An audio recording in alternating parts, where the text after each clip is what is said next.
hadirin, ayat ini Al-A'raf ayat 17 ini Allah menunjukkan kepada kita betapa iblis itu merusak kita, itu nggak kenal lelah. Jadi iblis itu merusak kita, tidak kenal lelah. Dari depan, belakang, samping kanan, kiri, mereka akan datang terus. Sampai kapan ini?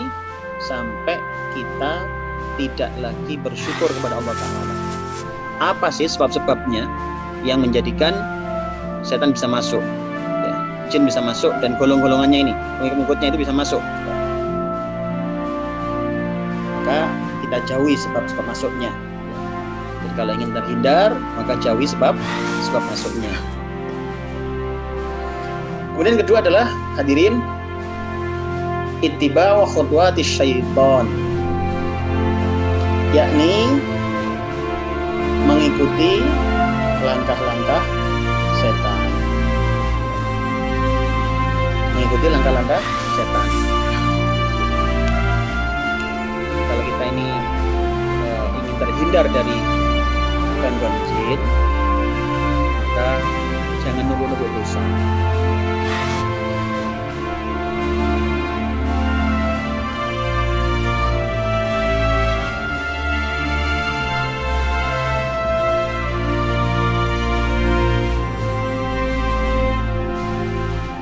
Bismillahirrahmanirrahim.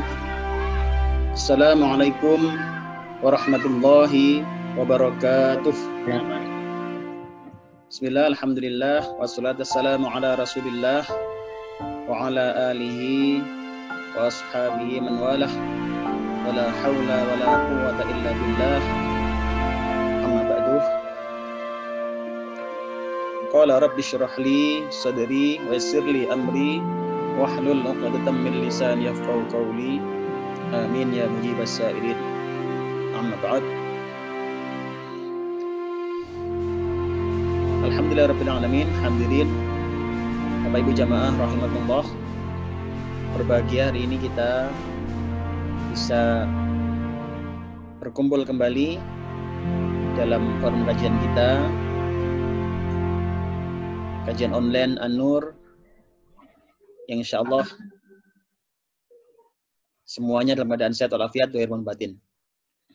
Semoga kehadiran kita ini menjadi satu bukti syukur kita kepada Allah Ta'ala atas nikmat-nikmat Allah berupa kesehatan, berupa kesempatan yang Allah berikan, khususnya nikmat iman dan Islam sampai hari ini.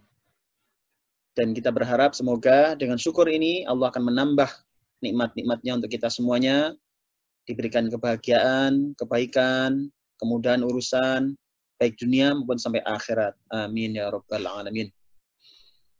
Mas muslimin rahmatullah, Bapak Ibu jamaah sekalian rahmatullah. Insyaallah nanti kita akan membahas tentang permasalahan sedikit berbeda dengan biasanya, yakni kita membahas tentang masalah gangguan jin. Ya. Kita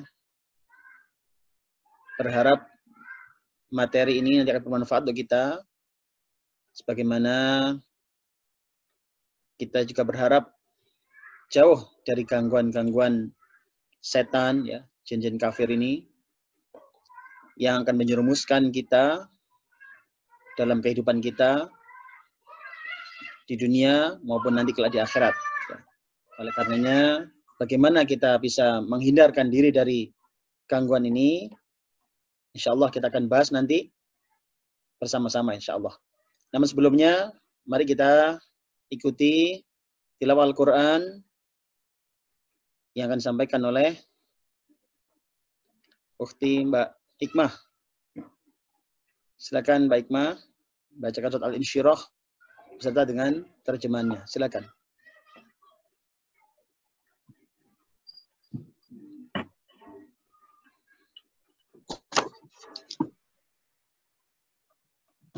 Assalamualaikum warahmatullahi wabarakatuh. Waalaikumsalam warahmatullahi wabarakatuh. A'udzu billahi minasy syaithanir rajim. Bismillahirrahmanirrahim. Alam nashrah laka sadrak wa wada'na 'anka wizrak alladhi anqadha dhahrak wa rafa'na laka dhikrak fa inna ma'al usri yusra inna ma'al usri yusra fa idza faragta fansab wa ila rabbika farghab. Shadaqallahul adzim. Dengan menyebut nama Allah yang Maha Pemurah lagi Maha Penyayang. Bukankah kami telah melapangkan untukmu dadamu, dan kami telah menghilangkan daripadamu bebanmu yang memberatkan punggungmu, dan kami tinggikan bagimu sebutan namamu, karena sesungguhnya sesudah kesulitan itu ada kemudahan. Sesungguhnya sesudah kesulitan itu ada kemudahan. Maka apabila kamu telah selesai dari sesuatu urusan, kerjakanlah dengan sungguh-sungguh urusan yang lain. Dan hanya kepada Tuhanmu lah hendaknya kamu berharap. Assalamualaikum warahmatullahi wabarakatuh.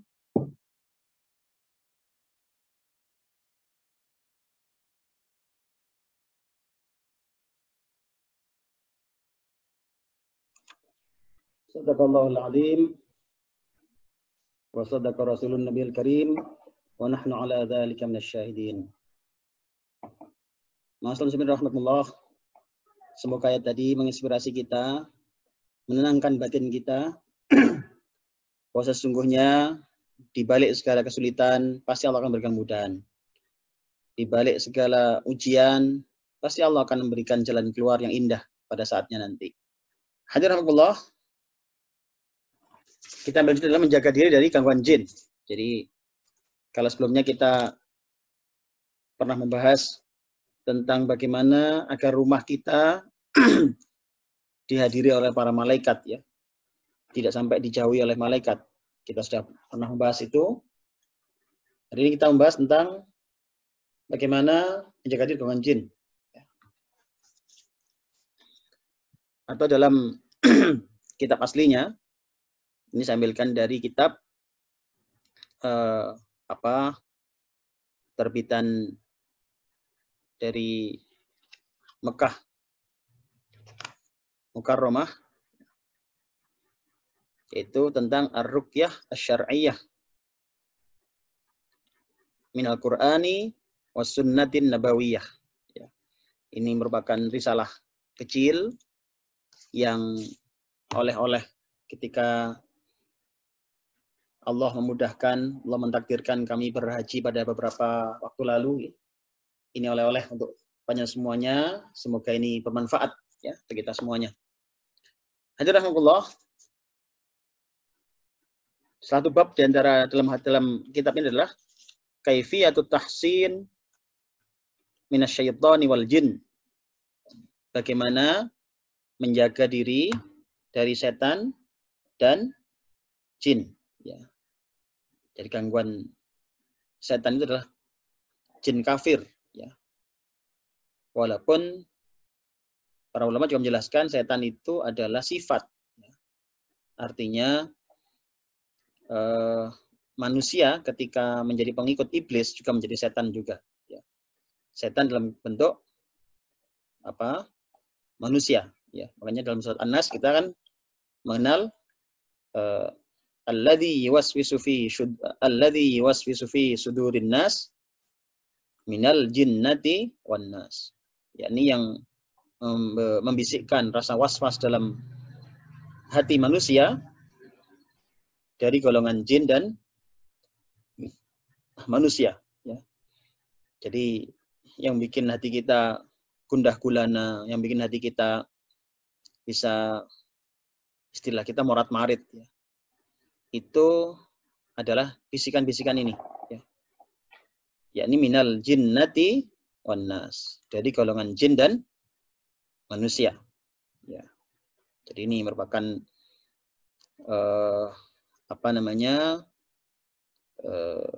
ilmu yang mungkin insya Allah saya yakin ya akan bermanfaat bagi kita semuanya. Ya. Hadirin Allah, dalam Al-Quran surat Al-A'raf ayat 17 itu Allah menunjukkan betapa militansi iblis itu ya. Betapa militan, betapa nggak kenal menyerah iblis itu. Dia nggak kenal menyerah. Memperdaya manusia itu, menggoda manusia, merusak manusia itu tidak kenal lelah dia. Allah menggambarkan dalam Al-Quran, surat Al-A'raf, surat ke-7, ayat 17. A'udzu billahi minasyaitonir rajim. Tsumma la'atiyannahum min baini aydihim wa min khalfihim wa an aymanihim wa an syama'ilihim wala tajidu aktsarahum syakirin. Shadaqallahul azim. Allah berfirman, kemudian pasti aku akan mendatangi mereka dari depan, dari belakang, dari kanan dan kiri mereka. Dan engkau tidak akan mendapati kebanyakan mereka bersyukur. Hadirin, ayat ini, Al-A'raf ayat 17 ini, Allah menunjukkan kepada kita betapa iblis itu merusak kita, itu nggak kenal lelah. Jadi iblis itu merusak kita, tidak kenal lelah. Ya. Dari depan, belakang, samping kanan, kiri, mereka akan datang terus. Sampai kapan ini? Sampai kita tidak lagi bersyukur kepada Allah Ta'ala. Ya, sampai kita kena, gitu ya. Sehingga tidak bersyukur kepada Allah Ta'ala. Dan ketika tidak bersyukur, maka menjadi sebab datangnya musibah dari Allah Ta'ala. Datangnya apa? Sebagaimana Allah telah mengancam kita. Wala in kafartum inna adzabi lasyadid. Kalau engkau kufur, maka Allah akan mengubah yang semula nikmat ini, dunia yang semula indah ini, nikmat keluarga, nikmat pekerjaan, akan dirubah oleh Ta'ala menjadi azab yang sangat pedih. Kapan terjadi? Ketika tidak bersyukur kepada Allah. Jadi mereka ini tahu caranya, ya, agar orang celaka itu tidak langsung mencelakai orang begitu, tidak. Tetapi bagaimana membuat manusia itu menjadi kena murkanya Allah. Ya. Makanya dibikin mereka tidak bersyukur. Itu bahasanya. Tidak bersyukur maknanya adalah, ingat kemarin kita membahas, syukur maknanya adalah taat kepada Allah. Tambah syukurnya itu tidak hanya selalu dengan tambah mengucap hamdalahnya, tapi taat kepada Allah. Semakin syukur artinya semakin taat kepada Allah. Semakin dekat kepada Allah, semakin banyak ibadahnya, semakin banyak sedekahnya. Ya. Itulah orang-orang yang bersyukur. Maka mereka membuat kita agar tidak bersyukur. Membuat kita agar tidak taat kepada Allah. Membuat kita tidak jadi sedekah. Membuat kita tidak jadi menolong orang. Membuat kita tidak jadi berbuat kebaikan. Bahkan dalam konteks lebih jauh lagi, mereka membuat kita tidak jadi melahirkan anak-anak yang solihah. Ya. Jadi digagalkan oleh para iblis ini, sehingga tidak akan lahir anak-anak soleh-solihah. Karena mereka tahu, kalau si fulan ini akan nikah dengan fulanah ini, akan lahir anak-anak soleh-solihah. Mumpung belum, dibikin oleh mereka. Dari depan, belakang, kanan, kiri, dirusak. Sehingga tidak jadi melahirkan anak soleh-solihah. Hadirin rahimakumullah, inilah militansinya si iblis ini, laknatullah alaih. Maka kita perlu mengetahui bagaimana kita menjaga diri dari gangguan mereka ini. Semoga kita semua dihindarkan Allah Ta'ala, dijauhkan, dijaga Allah Ta'ala dari gangguan makar para makhluk Allah namanya setan dan jin ini ya. Amin ya rabbal alamin. Hadirin rahimakumullah, apa prinsipnya dalam menjaga diri ini? Ya, ini adalah ijtinabul asbab allati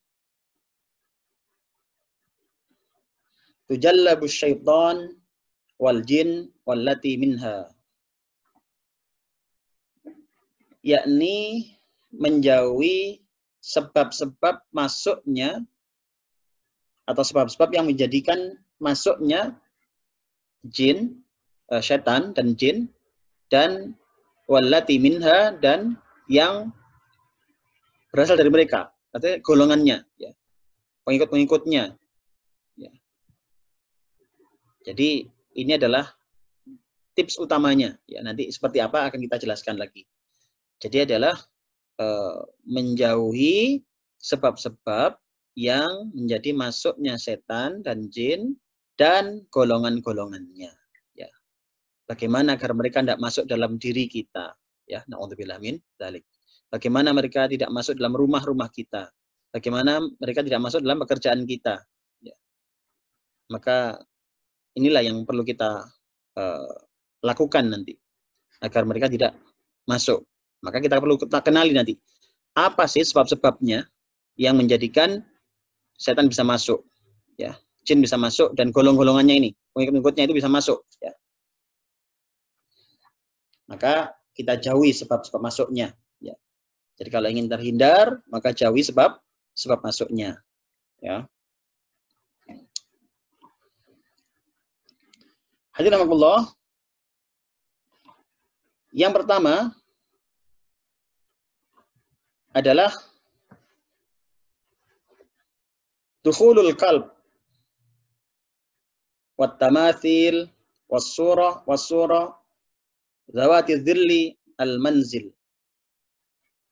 Yakni masuknya anjing, wat tamathil, dan yang semisalnya, jadi peranaannya anjing. Ya. Jadi masuknya anjing atau peranaannya. Ya. Dalam fikih sudah jelas ya, anjing dan peranaannya itu hukumnya sama. Jadi kalau kemudian suatu saat nanti ada anjing itu kemudian diblester sama disilang, dikawinkan sama kambing misalkan, tetap hukumnya haram. Ya. Tetap hukumnya haram. Jadi bukan kemudian menjadi setengah halal, enggak. Ya, tetap haram. Jadi maka masuknya mereka ini harus dihalangi ya. Jadi masuknya anjing dan semisalnya, dan gambar-gambar, ya, gambar-gambar, lukisan-lukisan zawati dhil, yang memiliki bayangan, ya, yang memiliki bayangan. Kemarin sudah kita bahas ya, yang memiliki bayangan adalah gambar-gambar yang 3 dimensi, patung-patung, al-manzila, di rumah-rumah kita. Jadi hadirin, maka yang pertama kita harus perhatikan, yakni adalah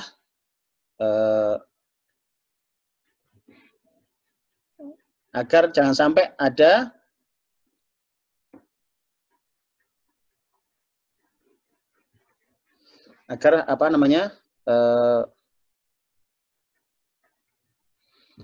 agar jangan sampai ada anjing atau peranaannya atau gambar-gambar yang punya 3 dimensi itu di rumah-rumah kita, ya. Sebagaimana sabda Nabi Muhammad SAW, Nabi dawuh ini, la tadkhulul malaikatu baitan fihi kalbun wala suratun, muttafaqun alaih. Ini sempat kita bahas pada pertemuan yang lalu ya. Sabda Nabi ini, la tadkhulul malaikah, tidak akan masuk, ya, malaikat Allah, ya, baitan, satu rumah, fihi kalbun, yang dalamnya ada anjing, wala suratun, dan juga ada gambar-gambar. Ya, ini sudah kita bahas. Yang maksudnya adalah gambar-gambar penyerupaan-penyerupaan yang 3 dimensi. Ya. Jadi kalau foto-foto itu tidak apa-apa, ya, masih tidak apa-apa selama dalam batas normal. Ya. Kalau rumahnya penuh dengan foto yang nggak ada manfaatnya, yang mending dihindari. Ya. Nggak usah lah. Nanti muncul riaknya, muncul sombongnya, ya. Jadi kalau memang kita majang foto ya seperlunya saja lah. itu masih diperbolehkan ya kata ulama ya. Tetapi kalau yang 3 dimensi, yang berbentuk, yang berbayang-bayang, maka itu dilarang. Ya. Muttafaqun alaih, hadis ini riwayat Bukhari dan Muslim. Ya. Maka cegah masuknya ke dalam rumah, yakni anjing atau semisalnya. Ya. Jangan sampai anjing ada di rumah-rumah kita. Ya, jangan sampai anjing ada di rumah-rumah kita.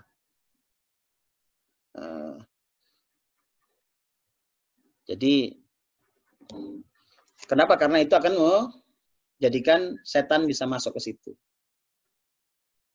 Ya. Dan malaikat tidak masuk ke dalamnya. Ya. Kemudian juga lukisan-lukisan 3 dimensi, ya, patung. Jadi kalau di rumah kita ada lukisan, pastikan itu bukan lukisan yang menyerupai makhluk hidup. Ada 3 dimensi, atau ada lukisan yang dianggap memiliki apa namanya, ada apa namanya ya, ada efek. Misalkan kayak lukisan ini, lukisan ikan, jangan pernah tahu ikan ya, ikan yang jumlahnya tertentu, itu ada yang meyakini itu nanti bisa mendatangkan apa, rezeki. Nah ini jelas kesyirikan, ya, tidak boleh. Dan itu jelas disukai oleh para setan ini. Jadi simbol-simbol kesyirikan ini yang menjadikan setan bisa masuk, ya, dan malaikat tidak masuk ke dalamnya. Maka pastikan rumah kita, cek kalau ada simbol-simbol kesyirikan, yang menyamai apa namanya, kesyirikan, ya, kemusyrikan, hati-hati. Kemudian untuk patung-patung, ya, hindarkan. Ataupun gambar-gambar tadi ya yang dianggap memiliki nilai mistik, ya. Gambar-gambar jimat-jimat, ya, itu apa namanya menjadi permasalahan tersendiri, ya, bahkan mengundang para setan masuk ke dalamnya, ya. Wallahu a'lam. Jadi ini yang pertama hadirin, maka agar kita tidak sampai terganggu oleh para jin ini, setan dan jin ini, maka yang pertama adalah cegah masuknya anjing atau semisalnya, ya, kemudian gambar-gambar, ya, patung-patung dalam rumah kita, ya. Itu cara pertama. Alhamdulillah.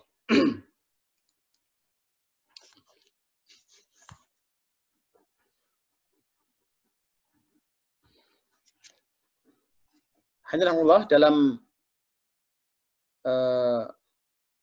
penjelasannya atau hadis ini dalam kitabnya saya bacakan tentang gambar-gambar, ya, gambar-gambar atau patung-patung yang terutama yang dilarang adalah yuridu suratat tamatsil allati fiha al-arwah, yakni yang menyamai makhluk yang punya ruh, makhluk hidup. Ya. Jadi patung-patung yang menyerupai makhluk hidup nggak boleh. Ya. Kalau kemarin kita sempat bahas boneka, kalau boneka itu menyerupai manusia, mending jangan. Ya. Jadi kalau hanya mainan anak-anak, carikan yang tidak bermasalah, ya, tidak sampai mengundang para jin ini. Kemudian kedua adalah hadirin ittiba'u khutuwatis syaitan, yakni mengikuti langkah-langkah setan, ya. Mengikuti langkah-langkah setan. Hadirin, ini adalah yang membuat masuk, ya, yang membuat masuk gangguan itu. Maka agar kita tidak terkena gangguan ini, maka cegah ini, jangan sampai kita mengikuti langkah-langkah setan, ya. Jadi tadi kan hal-hal yang Jadi kita menjauhi hal-hal yang menjadikan datangnya mereka ini, yang menjadikan mereka masuk. Ya. Maka bagaimana agar kita terhindar? Maka jangan mengikuti langkah-langkah setan. Sebagaimana Allah menjelaskan dalam surat Al-Baqarah 168 sampai 169. Ya. Allah berfirman, A'udzu billahi minasyaitonir rajim. Ya ayyuhan nasu kulu mimma fil ardi halalan thayyiban wa la tattabi'u khutuwatis syaitan innahu lakum aduwwum mubin. Shadaqallahul azim. Allah berfirman, wahai manusia, makanlah dari makanan yang halal dan baik yang terdapat di muka bumi ini. Dan janganlah kau mengikuti langkah-langkah setan. Sesungguhnya setan itu musuh yang nyata bagimu. Al-Baqarah ayat 168. Hadirin, dalam ayat ini kita diperintahkan untuk jangan mengikuti langkah-langkah setan. Ya. Jadi makanlah yang halal dan baik dan jangan kamu mengikuti langkah-langkah setan. Ya. Kenapa? Karena setan itu musuh yang nyata. Karena setan itu dia akan menunjukkan kepada kebaikan, dia menunjukkan kepada kerusakan. Jalan-jalan yang dibuka setan adalah jalan-jalan kerusakan, jalan-jalan yang menyengsarakan. Orang kalau mengikuti setan itu nggak tambah bahagia, tambah susah hidupnya. Kelihatannya tok indah sesaat, tapi setelah itu sudah rusak berkepanjangan. Ya. Maka wala tattabi'u khutuwatis syaitan. Jangan mengikuti langkah-langkah setan. Ya. Jadi jangan sampai kita mengikuti langkah-langkah setan ini, karena setan itu musuh yang nyata.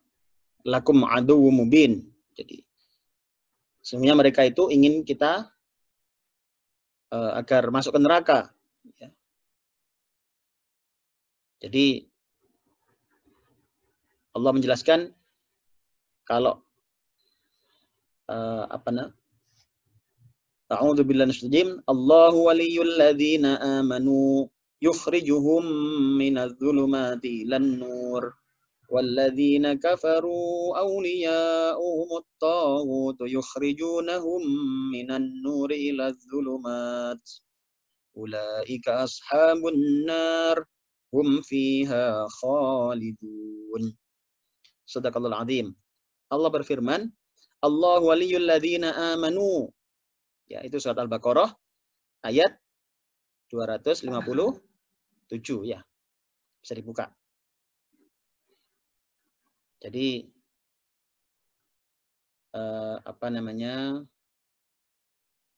257 ya.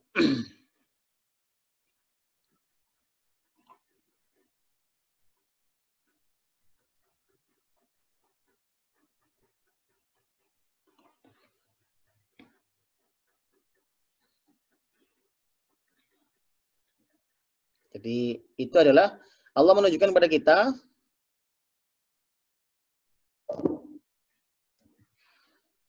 Allah itu adalah yang menjadi penolong orang-orang mukmin.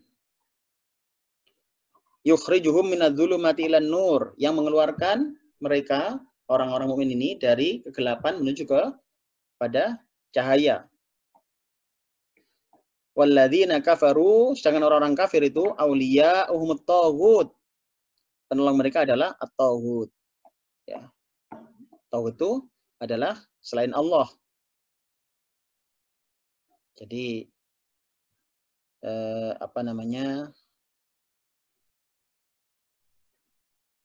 Jadi selain Allah, maka setan inilah jadi penolongnya, ya. Jadi penolong orang-orang kafir. Nah, Allah menjelaskan di situ. Yukhrijuhum minan nuri ila dzulumat. Yang mereka ini akan menjadikan orang itu yang asalnya dalam cahaya itu dijerumuskan ke dalam kegelapan. Jadi di sini sangat jelas hadirin bahwasanya memang setan itu musuh yang nyata karena ngajak kepada kerusakan, ngajak kepada kesengsaraan, gak tambah enak. Ya. Orang kalau sakit mencari obat, ternyata datang ke dukun, itu nggak tambah bahagia, tambah susah, ya, tambah terjerumus berkepanjangan. Orang kepingin punya anak, datang ke dukun, tambah nggak karu-karuan sudah, ya, pakai dikasih bayi goib lagi, ya, nggak karu-karuan sudah. Ini merupakan jebakan-jebakan iblis, ya. Nah, ini Allah menjelaskan wala tattabi'u khutuwatis syaitan innahu lakum aduwwum mubin, ya, jangan ikuti langkah-langkah setan karena sungguhnya mereka itu adalah musuh yang nyata bagi kalian. Nah, hadirahullah, kemudian langkah setan seperti apa, ya? Dijelaskan di ayat berikutnya. A'udzu billahi minasyaitonir rajim. Innama ya'murukum bis-su'i wal fahsya'i wa an taqulu 'ala Allahi ma la ta'lamun. Shadaqallahul azim. Innama ya'murukum. Sungguhnya setan itu hanya menyuruh kamu agar isu, ya, menyuruh kita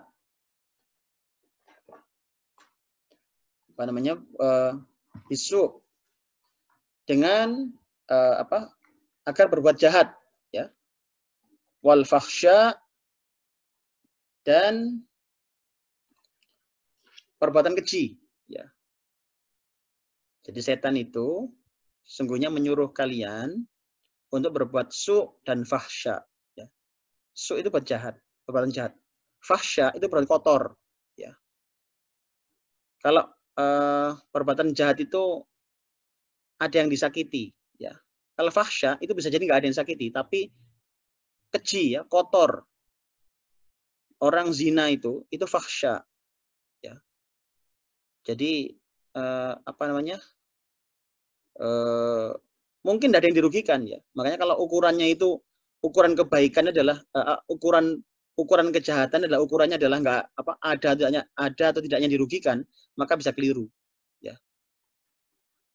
Jadi padahal keburukan itu nggak selalu ada yang dirugikan. Fahsya ini, perbuatan keji ini, itu bisa jadi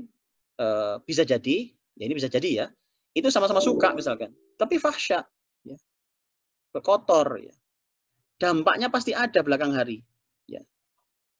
Jadi maka ukurannya itu kalau hanya ngukurnya hanya suka sama suka itu gak apa-apa, itu berarti gak paham, ya, hakikatnya kehidupan ini. Ada dampak jangka panjang yang mungkin hanya Allah yang tahu, ya. Mungkin rusaknya keturunan, ya. Mungkin juga rusaknya kehormatan, ya. Jadi hati-hati, ya.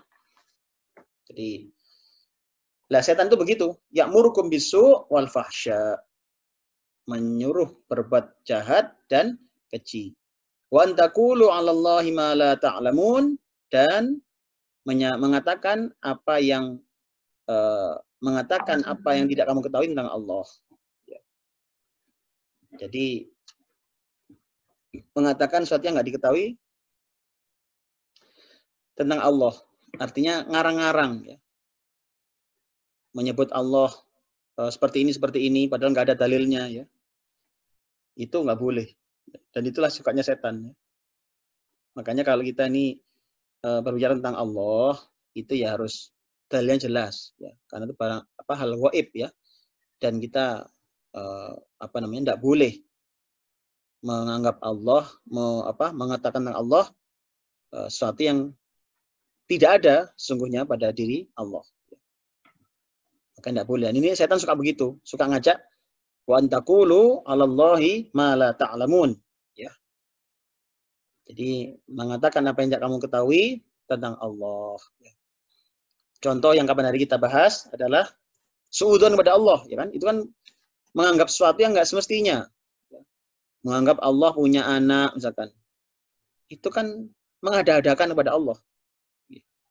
Loh, Allah kok dianggap punya putra? Menganggap Allah kenapa? Tidak bisa menyembuhkan penyakit. Ya. Seperti yang terdahulu kita bahas, ada orang yang minta kepada selain Allah, minta ke dukun-dukun. Jelas dukun itu nggak minta pada Allah kok. Loh, dukun ada minta pada Allah? Ya enggak. Dia menyebut pada Allah tapi tidak. Karena caranya salah. Ya. Jadi orang yang meminta kepada selain Allah itu sama dengan dia menghina Allah. Nah ini kan. Menghina. Seakan-akan Allah tidak bisa menyembuhkan penyakit. Lah kok bisa jenengan minta obat, minta kesembuhan itu pada selain Allah. Yang punya sakit itu Allah kok. Yang punya sakit itu Allah. Ya, makanya hati-hati dengan ini hadirin. Kita sudah jelas di sini. Ini adalah langkah-langkah setan. Maka tadi perintahnya wala tattabi'u khutuwatis syaiton. Ya, jangan mengikuti langkah-langkah setan. Makanya hidup ini harus ditata dengan syariat, ya. Ditata dengan aturan-aturan agama. Jangan sampai kita ini semaunya. Jangan-jangan kita mengikuti langkah-langkah setan. Kita berbuat jahat. Ya. Maka perlu kita terus screening, ya. Kita scanning diri kita ini, apakah ada perbuatan jahat dalam kita ini. Kita ini kecenderungannya jahat apa enggak. Suka melukai hati orang, ya, ngomongnya tuh nggak diatur, suka melukai hati orang, itu perbuatan jahat. Jangan. Segera tahan. Berarti itu langkah-langkah setan. Kalau kita suka ngemplang utang sehingga orang lain tersiksa, harusnya bisa digunakan untuk yang lain uangnya, ternyata kita enak-enakan ngemplang utang, berarti itu berbuat jahat. Ya. Berarti langkah-langkah setan. Hentikan segera. Kalau tidak kepingin setan masuk dalam diri kita, naudzubillah ya, maka hentikan. Jangan nyakiti orang. Ya, hentikan. Jangan merugikan orang. Islam ini agama indah hadirin ya. Jadi kita ini bahkan di haji itu kan dididik ya. Ketika haji kan dididik tidak boleh menebang pohon, nyabut rumput-rumputnya nggak boleh. Ya. Itu kan ajaran Islam itu bahkan menjaga kehidupan ini luar biasa. Jadi makanya kalau ada Islam ngebom itu ya mungkin perlu diperiksa lagi. Jangan-jangan tidak sesuai dengan yang diajarkan dalam Islam ya. Makanya karena Islam itu agama damai, agama yang penuh dengan kasih sayang ya. Walaupun kasih sayang itu sendiri bentuknya bisa macam-macam ya, pernah kita bahas dulu. Orang yang sayang itu bukan berarti orang membiarkan terus-terusan. Namanya sayang. Jenengan sayang dengan putrane, ya, sayang dengan putranya. Itu kalau dia mau nyegur sumur itu kan harus ditahan, harus dicegah. Ya. Bukan gara-gara alasan sayang terus wes barne sakno sayang jangan, malah berbahaya. Ya. Tahan, tarik kalau perlu. Bisa jadi dikunci pintunya biar keluar dia karena dia akan masuk sumur misalkan, naudzubillah ya. Misalkan begitu. Artinya sayang itu nggak selalu memperbolehkan. Sayang itu kadang ngelarang, kadang hukum. Anak kita misalkan sudah sakit tenggorokannya mau minum es. Kita larang, masih maksa dia. Kan bisa dihukum, bisa jadi kan? Mungkin dijewer, mungkin itu kan hukuman. Tapi demi dia sebenarnya. Demi dia. Itulah sayang. Islam ini agama kasih sayang. Makanya ketika dalam Islam itu ada hukuman, itu adalah nuansanya kasih sayang. Agar kita ini selamat. Ya. Kenapa sih sampai ada ancaman-ancaman neraka ini? Agar kita selamat. Loh, kalau nggak diancam neraka ini sembrono. ya. Sholat saenake dhewe, hidup saenake dhewe. Kan begitu, ya kan?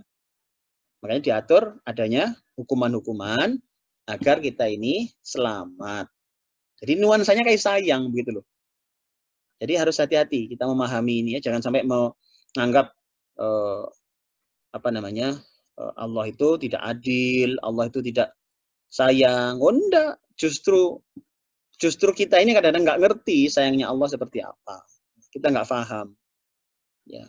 Ketika dikasih sakit misalkan, itu justru adalah dikurangi dosanya sama Allah.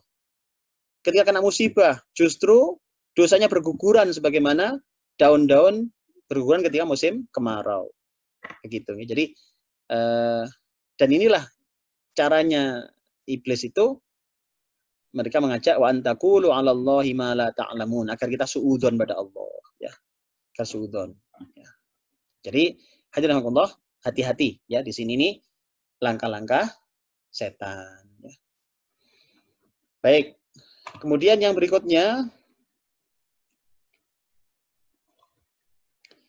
yang ketiga adalah irtikabul atham, yaitu bertumpuk-tumpuknya dosa.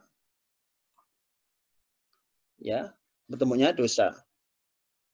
Sebagaimana dalam Al-Qur'an surat Asy-Syu'ara ayat 221 sampai 222. Ya.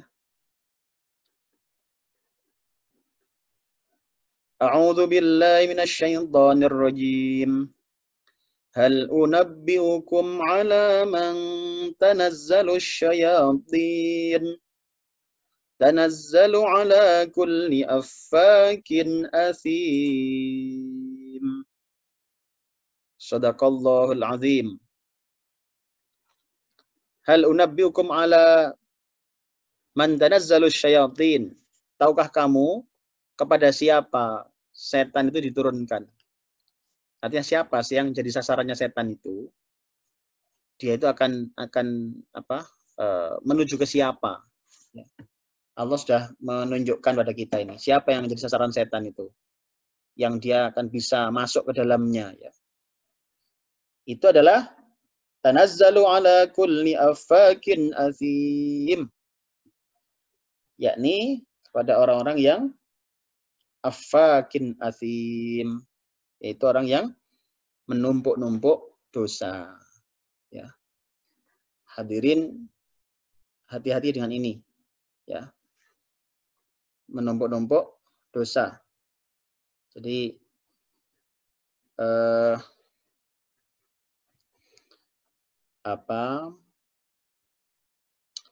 affakin azim, ya, itu adalah pendusta yang banyak berdosa. Jadi kan ini kan sudah dusta, itu sudah dosa, dia dosa lagi. Ya.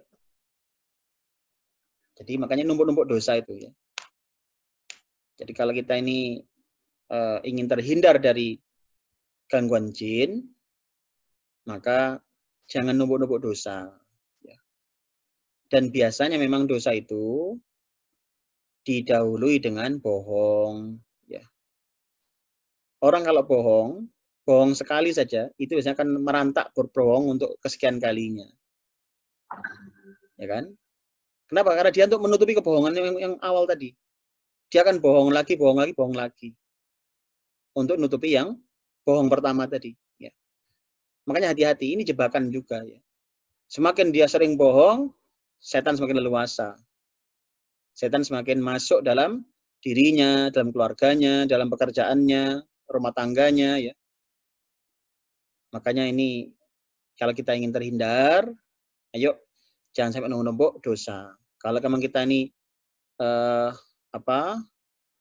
pernah berdosa, segera mohon ampun pada Allah. Segera bertobat kepada Allah. Jangan tambah-tambah lagi. Nanti akan semakin numpuk-numpuk, semakin ya setan semakin banyak yang ikut ya. Hati-hati ini. Jadi